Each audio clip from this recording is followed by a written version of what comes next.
0.4 different stages of human development. अब देखिए यहां पे हम लोग इंसान का किस तरह से विकास हुआ उसके अलग अलग स्टेजेस के बारे में पढ़ेंगे। Now based on the above narrative we can trace the development of human civilization in different stages that are common for people all over the world in all the countries. अभी तक आप जितना कुछ पढ़े, अगर आप हमारे वीडियोस को लाइन से देख रहे हैं तो आप बहुत सारे एजेस के बारे में पढ़े, stone age, new stone age, ये सब देखे। तो जो ह्यूमन सिविलाइजेशन है उसका जो ग्रोथ हुआ अलग अलग स्टेजेस में, वो पूरे दुनिया में जहां पर भी लोग हैं सबके लिए एक जैसा हुआ लगभग। We will also find that certain discoveries from the past are still relevant today. Example, the use of wheel. हम लोग ये भी देखें कि बहुत सारे ऐसे विकास या बहुत सारे ऐसे आप कह सकते हैं कि आविष्कार जो हुए थे इतिहास में, वो आज भी हम लोग इस्तेमाल करते हैं। जैसे जो हम लोग चक्का, ये चक्का का आविष्कार उन जमाने में हुआ था, आज भी हम लोग इसका इस्तेमाल करते हैं। अब देखिए सबसे पहला स्टेज क्या था? Hunting stage. हम लोग शिकार करते थे। Many clues that have been provided to us by archaeology have helped us to reconstruct our prehistory. अब देखिए प्री हिस्ट्री क्या है? जो लिखित नहीं है। जब रिटर्न चालू हुआ तब से हम लोग हिस्ट्री मानते हैं, जो लिखित नहीं है उसको प्री हिस्ट्री बोलते हैं। तो प्री हिस्ट्री के बारे में हम लोग को बहुत सारा क्लूज मिला। कहां से क्लूज मिला? आर्कियोलॉजी। जो लोग पुरातत्व विभाग के होते हैं वो लोग खुदाई करते हैं और वो लोग खोज के हम लोग को बहुत सारा आइडिया दिए। This type of life was called primitive because people dependent on nature for their livelihood. अब ये जो जिंदगी हुआ करती थी प्री हिस्ट्री में, उसको हम लोग प्रिमिटिव बोलते थे, मतलब एकदम पहला इंसान जो जीना सीखा, क्योंकि यहां पे प्रकृति के ऊपर लोग निर्भर थे हर चीज पे, जीने पे। These early human beings began life as hunters, preying upon beasts, birds, fish, and insects for food, just as wild animal in the jungle do. जिस तरह से जंगल में जंगली जानवरों को मार के खा के जीवित रहते हैं, उसी तरह से इंसान भी, अर्ली ह्यूमन बींग्स उस जमाने में वो लोग भी शिकार करते थे जानवरों का और उनको खा के जीते थे। They lived only as hunters for hundreds of thousands of years. हजारों सौ साल में वो क्या करते थे? वह सिर्फ शिकार करके ही जीवन जीते थे। This stage in history was called the Stone Age. और इतिहास में ये जो एज है, ये जो समय है, इसको स्टोन एज नाम से जाना जाता है। This period was also marked by tending of domesticated animals. अब ये जो समय है, इस दौरान लोग जानवर को पालने भी लगना सीख गए थे, वो लोग जानवर पालने लगे थे। This gave people an assured food supply and also some new food items like milk, butter and cheese. अब इससे क्या हुआ? उन लोगों को रेगुलर फूड सप्लाई वो जानवर लोग से मिलने लगा, उन लोगों को कुछ नई चीजें मिले, जैसे दूध मिला, मक्खन मिला, चीज मिला। For the people, life was much more secure now than it had been when they were hunters. अब लोगों के लिए जो उनका जीवन है वो और ज्यादा सुरक्षित हो गया उसके मुकाबले जब वो लोग शिकार करते थे, क्योंकि कई बार ऐसा होता था कि वो लोग शिकार करने जाते थे और उनका ही शिकार हो जाता था, जंगली जानवर उन पे ही हमला कर देते थे और वो लोग मर जाते थे। फॉर द पीपल, अच्छा यहां पे हो गया, besides tending of animals was a much lighter work than hunting. अब देखिए जानवर पालना शिकार करने से आसान था। People had leisure to think about other matters. अच्छा, लोगों के पास समय रहता था कि वह दूसरी चीजों के बारे में सोच सके। But they still had to live like nomads, moving from one place to another in search of food.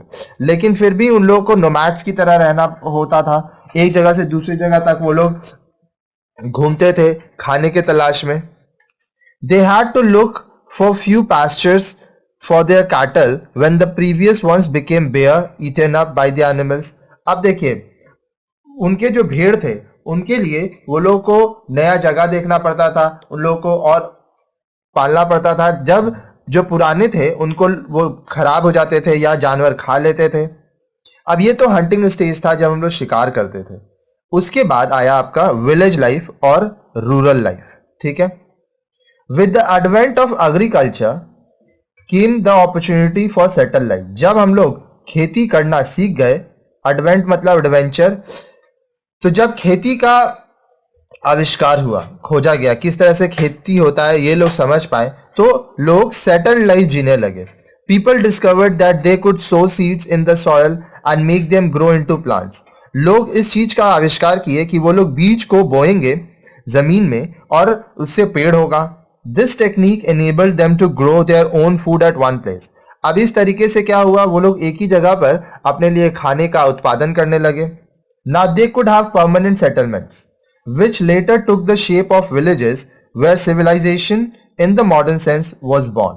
अब क्या हुआ, वो लोग का परमानेंट सेटलमेंट्स होने लगा, ठीक है, जो बाद में गांव हुआ, जहां पे लोग मॉडर्न सेंस में आज की तरह रहने लगे, पक्के मकान बनने लगे। This can also be termed as the rural stage. अब इसको हम लोग रूरल स्टेज भी कह सकते हैं, क्योंकि यहां पे रूरल लाइफ, जो आपका विलेज लाइफ है, वो चालू हुआ ना। फिर हो गया आपका टाउन लाइफ, जिसको अर्बन लाइफ कहते हैं हम लोग। From rural life in villages and agriculture human beings move towards urbanization. अब देखिए, रूरल लाइफ जो हम लोग गांव में रहते हैं और खेती करते हैं, वहां से लोग किधर बढ़े, अर्बनाइजेशन में, शहर की तरफ। At this stage there was an immense growth in the population. अब इस समय जो जनसंख्या है वो काफी बढ़ चुकी होती है। Human beings were no longer food gatherers. अब जो इंसान है वह खाना इकट्ठा करने का सिर्फ काम नहीं करते हैं, दे वर नाउ फूड प्रोड्यूसर्स। अब वो लोग खाना खुद से उत्पाद भी करने लगे, खुद से बनाने लगे। The group of families became larger and societies were formed. अब देखिए, जो परिवार है वह बड़े होने लगे और सोसाइटी बनने लगा। Now there was no need for every family to work in the fields and produce their own food. अब हर एक परिवार को काम करने का, खेती करने का जरूरत नहीं था, ठीक है, और खाना उत्पादन करने का जरूरत नहीं था। Those who were weavers, potters and carpenters exchange their products for food. अब जो लोग बुनाई करते थे, मिट्टी का सामान बनाते थे, लकड़ी का काम करते थे, वो लोग खाने के लिए अपना सामान का एक्सचेंज करते थे। इसको हम लोग बार्टर सिस्टम पढ़े हैं, जहाँ पे पहले क्या होता था, पैसे का तो सिस्टम था नहीं, लोग एक सामान के बदले दूसरे सामान का लेन देन करते थे। There was a great improvement in their life. उनके जीवन स्तर में काफी विकास हुआ था। Discovery of metals had led to specialization in preparing crafts। अब देखिए, धातु का हम लोग आविष्कार किए, उससे क्या हुआ कि वो लोग बहुत सारे शिल्प बना पाए, क्राफ्ट्स बनाने में उनको और ज्यादा महारत हासिल हुआ। Some artisans had better skills than the others। अब कुछ आर्टिस्ट ऐसे होते थे जो जिनके पास बहुत अच्छा स्किल्स था दूसरों के मुकाबले। This led to a society's stratification into skilled and semi-skilled craftsmen depending on the skills they possessed। अब देखिए, यहां पर क्या हुआ, शिल्पकार जो होते थे वो एक सोसाइटी बन गया, जहां पे कुछ लोग बहुत अच्छा बनाते थे, कुछ लोग थोड़ा बहुत ठीक ठाक बनाते थे।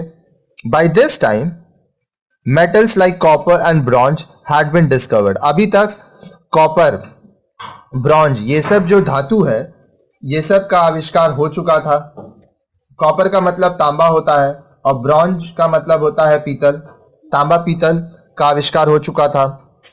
They were being used in producing articles essential for a comfortable life। अब देखिए, एक कंफर्टेबल लाइफ के लिए, आरामदायक जिंदगी के लिए लोग सामान बनाने लगे इन सब चीजों का इस्तेमाल करके।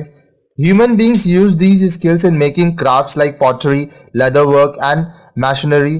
अब देखिए, इंसान क्या किया, वो पॉटरी बनाने लगा, लेदर का काम करने लगा, मशीनरी का काम करने लगा। मशीनरी क्या होता है, चिनाई का, राजगिरी का, पक्की इमारत बनाते थे वो लोग। People would get together at a convenient place to exchange their products. अब देखिए, वो लोग क्या करते थे, एक जगह पे इकट्ठा होते थे जहां पे सब आ सके और अपने प्रोडक्ट्स को एक्सचेंज करते थे। जिसको जो जरूरत होता था वो अपना सामान दे के वो सामान लेता था। Even the farmers would come to sell their surplus gains and buy other necessities। अब जो खेती करते थे लोग वो भी आते थे और उनका जो अनाज, एक्स्ट्रा अनाज था, उसको वो लोग वहां पे बेचते थे और जो जरूरत का सामान था वो लेते थे। These activities happened at a central place। अब ये जो काम होता था ये एक जगह पे होता था, बाजार अभी जिसको हम लोग कहते हैं। At this stage of civilization, people looked for more than just satisfying their need for food and engaged in other activities such as weaving, pottery and metalwork. अब देखिए ये जो हम लोग का स्टेज है सिविलाइजेशन का, यहाँ पे जो विकास हो रहा है हमारा, वहां पे लोग सिर्फ अपना खाने का जरूरत पूरा नहीं कर रहे हैं। अब वो लोग क्या करने लगे, वो लोग दूसरे कामों में जुड़ गए, बुनाई करने लगे, मिट्टी का सामान बनाने लगे, धातु का काम करने लगे। It was also the stage when iron was being discovered. अब ये एक ऐसा समय था जब लोहा का आविष्कार हुआ। Now there arose a need for structure and categorization into smaller and specialized group. अब क्या हुआ, एक जरूरत आया कि छोटे और स्पेशलाइज जो जिस चीज में महारत है उसका समूह बनाया जाए। Division of labour took place on the basis of work perform by them. अब जो आदमी जैसा काम कर पाता था उस हिसाब से लोगों को बांटा गया। Humans were now ready to move to next stage of their existence and development. अब इंसान अपने डेवलपमेंट का और अपने एग्जिस्टेंस का जो नेक्स्ट स्टेज है उसमें जाने के लिए रेडी हुआ। The invention of writing was great step forward. अब राइटिंग, इसका जो आविष्कार हुआ ये एक बहुत ही ग्रेट स्टेप था। Knowledge could now be pass forward from one generation to another. अब एक पीढ़ी से दूसरी पीढ़ी तक जो ज्ञान है वो लोग देने लगे लिखित माध्यम से। Writing was also needed for keeping records by the traders as also by the people who were looking after law and order in the village, towns and cities. आप देखिए राइटिंग इसलिए भी जरूरी था ताकि जो लोग व्यवसाय कर रहे हैं या वो लोग जो लोग गांव में, शहर में, कस्बों में कानून देखते थे, लॉ ऑर्डर देखते थे, तो वो लोग को लिख के रखना पड़ता था सब कुछ। अब देखिए ये जो इमेज आप देख रहे हैं ये क्या है, हड़प्पन इंस्क्रिप्शन। इस तरह से वो लोग लिखते थे। अगर आप इंटरनेट में सर्च करेंगे हड़प्पन इंस्क्रिप्शन तो आपको बहुत सारा वहां पे फोटो मिलेगा। फिर आया सिटी लाइफ, शहर की जिंदगी। Later people started growing surplus grain and storing it for the future. बाद में लोग क्या करने लगे, वो लोग अनाज का ज्यादा उत्पाद करने लगे और उसको भविष्य के लिए स्टोर करने लगे, रखने लगे। This resulted in a lot of leisure time which led to the progress of civilization and culture. तो इससे क्या हुआ, उनके पास बहुत सारा समय बचा जिससे वो लोग अपनी सभ्यता को, अपने संस्कृति को और ज्यादा अच्छा कर पाए।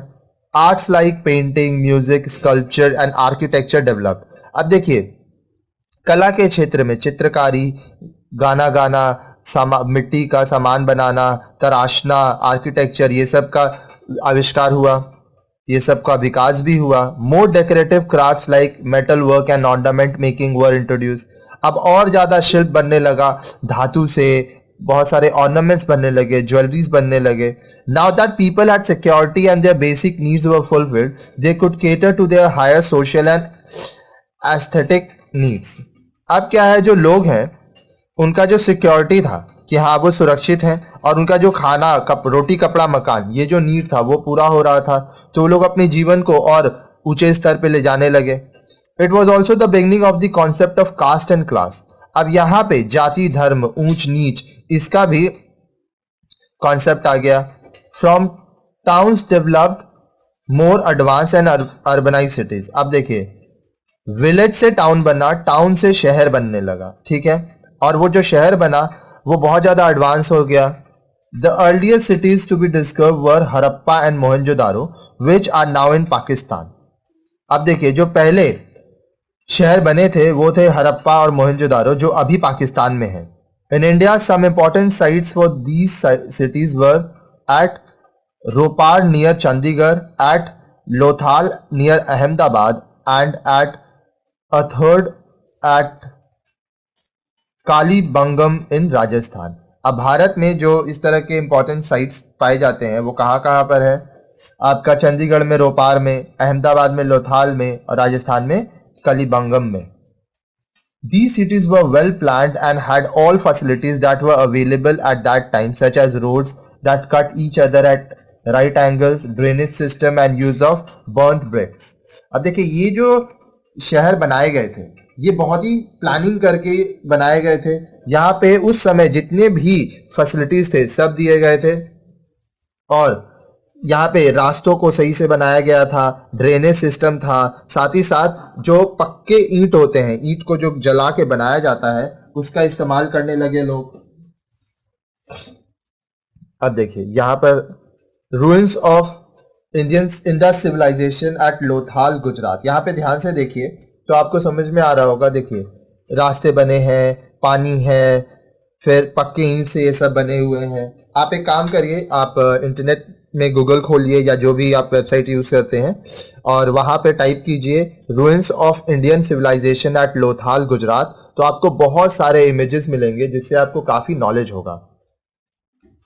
With the advancement in science and technology, progress in material sphere was accelerated manifold। अब देखिए साइंस एंड टेक्नोलॉजी में बहुत विकास हुआ, तो इससे जो इंसान का प्रोग्रेस, जो मटेरियल हम लोग बनाने लगे वो बहुत ज्यादा विकसित हुआ। Life became more comfortable and later luxurious at least for some people. अब देखिए जो जिंदगी है वो काफी आरामदायक हो गई और बाद में बहुत ही लग्जरियस हो गया। लग्जरी क्या होता है? जो आप अपनी जरूरत आपको नहीं है लेकिन अपने आनंद के लिए, अगर आपके पास पैसा है, सामर्थ्य है, तो आप शानो शौकत से, ठीक है, आनंदपूर्ण जिंदगी जीते थे। लेकिन ये सबके लिए नहीं था, ये कुछ लोगों के लिए ही था। सून सिटीज गेन्ड इंपॉर्टेंट टू। अब फिर जो शहर है वह उनका ये महत्व बढ़ने लगा। Some of them came to be called as metropolitan cities in which we find high-rise buildings, important offices, big business house and factories। अब कुछ शहर को मेट्रोपॉलिटन सिटीज कहा जाने लगा, जहाँ पे बड़े बड़े इमारत होते थे, महत्वपूर्ण कार्यालय होते थे, बड़े बड़े व्यवसाय होते थे, फैक्ट्रीज होता था। Life has changed for the better for some of us. अब कुछ लोगों के लिए जो जिंदगी है वो बहुत ही अच्छी और विकसित हो चुकी थी, आरामदायक हो चुकी थी। We have made many discovery, invention and innovation to make our lives not only comfortable but also meaningful। अब हम लोग बहुत सारा आविष्कार किए, बहुत सारे नए नए आइडियाज लाए जिससे हमारा जिंदगी बहुत ज्यादा आरामदायक, कंफर्टेबल हो गया। But there are many of us who do not have access to clean drinking water, electricity and basic facilities like education and health। लेकिन अभी भी बहुत सारे ऐसे लोग हैं जिनके पास पीने को साफ पानी, इलेक्ट्रिसिटी और बेसिक फैसिलिटी जैसे पढ़ाई, स्वास्थ्य, ये अभी तक उनका अच्छा नहीं है। This in turn has created many problems which we have to find solutions. अब इससे क्या हुआ, बहुत सारी कठिनाइयां आने लगी जिसका हम लोग को क्या सोल्यूशन है, क्या हल है, वो ढूंढना पड़ा। We shall read more about them in this lesson. अब हम लोग इसके बारे में और इस चैप्टर में पढ़ेंगे। अब इससे पहले कि ये वाला पोर्शन खत्म हो, हम लोग इससे कुछ क्वेश्चन आंसर्स देखते हैं। याद रखिएगा, जो भी क्वेश्चन आंसर्स आप पढ़ें ये आप अपने लैंग्वेज में लिख सकते हैं, ठीक है। और अगर आप अपने लैंग्वेज में ना लिख पाए तो मैं जो आपको आंसर देता हूं आप इसको भी याद कर सकते हैं। In text question 0.4, identify two feature from every stage of human development. अब इंसान का जो विकास है, हर एक स्टेज में आपको कोई दो विशेषताएं बतानी है। Through out the Palaeolithic man was a food gatherer, depending on his subsistence on hunting wild animals and birds, fishing and collecting wild fruits, nuts, berries। अब देखिए पैलियोलिथिक एज में क्या था, जो इंसान था वह खाना इकट्ठा करता था। वो कैसे डिपेंड करता था? वो शिकार करता था जंगली जानवरों का, चिड़ियों का, मछलियों का, और फिर क्या करता था, फल, फ्रूट्स, ये सब, नट्स, बेरीज, ये सब इकट्ठा करता था जिसको वह खा के जीवित रहता था। फिर आया आपका old stone age, the earliest period of human development and the longest phase of Mankind history. अब देखिए इंसान का विकास का ये सबसे पहला समय है ओल्ड स्टोन एज, और ये काफी लंबे तक रहा है इंसान के इतिहास में। It is approximately coexistence with the Pleistocene geologic epoch, beginning about 2 million years ago and ending in various places between 4,000 and 10,000 years ago। अब देखिए ये जो है ये आपका क्या बोल रहा है, प्लेस्टोसीन जियोलॉजिक एपोक, जो कि 20 लाख साल पहले आरंभ हुआ और अलग अलग जगह में लगभग 40,000 साल पहले या 10,000 साल पहले खत्म हुआ। When it was succeeded by the Mesolithic period, अब देखिए इसके बाद कौन सा पीरियड आया, mesolithic period. By far the most outstanding feature of palaeolithic period was the evolution of human species from an ape like creature और near human to true homo sapiens. अब देखिए जो पैलियोलिथिक पीरियड में सबसे ज्यादा विकास हुआ था लोगों का, वो ये था कि वो लोग बंदर की तरह जो दिखते थे, वानर की तरह, उससे वो लोग लगभग इंसान की तरह दिखने लगे और होमो सेपियंस की तरह हो गए। In New Stone Age, the term Neolithic is used, especially in archaeology and anthropology, to designate a stage of cultural evolution or technological development characterized by the use of stone tools, the existence of settled villages largely dependent on domesticated plants and animals, and the presence of such crafts as pottery and weaving. अब देखिए फिर new stone age आया, जिसको हम लोग neolithic age भी कहते हैं।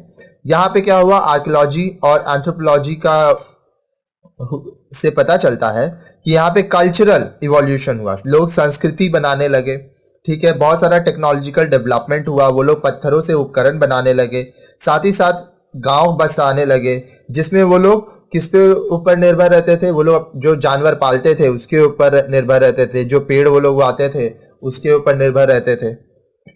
और फिर देखिए उस समय शिल्पकारी भी होती थी, जैसे पॉटरी बनाया जाता था, बुनाई होता था, तो इस तरह से बहुत विकास हुआ इंसान का। How was the hunting for animals for food by the humans different from the hunting practices of human today. अब देखिए उस जमाने में खाने के लिए जो लोग शिकार करते थे जानवरों का, वो अभी जो शिकार होता है उससे कैसे अलग था। Nowadays people used to hunt as a leisure. आज लोग जो शिकार करते हैं वो अपने संतुष्टि के लिए करते हैं, वो अपने खुशी के लिए करते हैं। उनके पास समय है तो वो उस समय पे कुछ करने के लिए घूमने जाते हैं, तो शिकार करने लगते हैं, वो उनकी जरूरत नहीं है। It is becoming an adventure for many of those. अब जो लोग आज शिकार करते हैं ये उनके लिए एक एडवेंचर है, but this is really a shameful practice. लेकिन ये बहुत ही गलत तरीका है और ये नहीं होना चाहिए। जो लोग ये करते हैं उनको शर्मिंदा होना चाहिए, खुद पे शर्म करना चाहिए। On the other hand in the earlier age man killed animals for their living. लेकिन दूसरी जगह, या मैं कह सकता हूं दूसरे शब्दों में, उस जमाने में लोग जानवरों को मारते थे क्योंकि वो उनको खा के जीवन जीते थे, उनके जीने के लिए वो मारते थे, उनकी जरूरत थी। They used to eat those animals to survive. वो उन जानवरों को खाते थे ताकि वह जीवित रह सके। आगे देखिए question 3, what factors were responsible for the formation of towns. अब देखिए जो कस्बे बने वो क्यों बने, क्या कारक हैं जो इसके पीछे उत्तरदायित्व है। Following are few of the factors which are responsible for the formation of the towns. अब देखिए यहाँ पे कुछ कारक हैं जो कि उत्तरदायी हैं कस्बों के निर्माण के पीछे। Towns have better transport facilities. अब देखिए जो कस्बे हैं वहां पे परिवहन सेवाएं बहुत ज्यादा अच्छी हैं। Towns are mainly near the water bodies. जो कस्बे होते हैं वो पानी के नजदीक बनाए जाते हैं। There are better facility to perform the industrial development. अब देखिए जो इंडस्ट्रीज बैठाई जाती हैं वो यहाँ पे ज्यादा अच्छे से काम कर पाते हैं। How did writing help to contribute towards human progress. अब देखिए जो राइटिंग है, लिखना, वो किस तरह से लोगों का विकास में सहायक बना। A writing system is a system of visual symbols recorded on paper or another medium used to represent elements expressible in language। अब देखिए राइटिंग में क्या है, ये एक सिस्टम है जिसमें हम लोग देख पाते हैं कुछ सिंबल्स। अगर आप ध्यान से देखें तो यहाँ क्या है, HOWDID, ये सब एक सिंबल है जिससे हम लोग को समझ में आता है कहाँ है, या तो पेपर पे लिखा होता है या तो किसी चीज पे लिखा होता है, तो हम लोग को मालूम चलता है कि ये भाषा क्या कहना चाहती है। जैसे ये अंग्रेजी भाषा में लिखी हुई है, हर एक का अपना सिंबल है। Every human community possesses language। अब देखिए हर एक इंसान का जो समूह है, जो समाज है, जो कम्युनिटी है, उसका अपना भाषा है। which many regard as an innate and defining condition of mankind। अब वो लोग क्या करते हैं, जिसको उस समय वो लोग कैसे रहते थे, वो लोग डिफाइन कर रहे हैं अपना कंडीशन, वो लोग बता रहे हैं. However, the development of writing system and the process by which they have supplanted the traditional oral system of communication have been sporadic, uneven and slow. अब देखिए ये जो राइटिंग सिस्टम का जो डेवलपमेंट हुआ ये काफी आस्ते आस्ते हुआ और काफी कुछ ऐसा भी है जो कि लोग आज भी हम लोगों को पता नहीं है.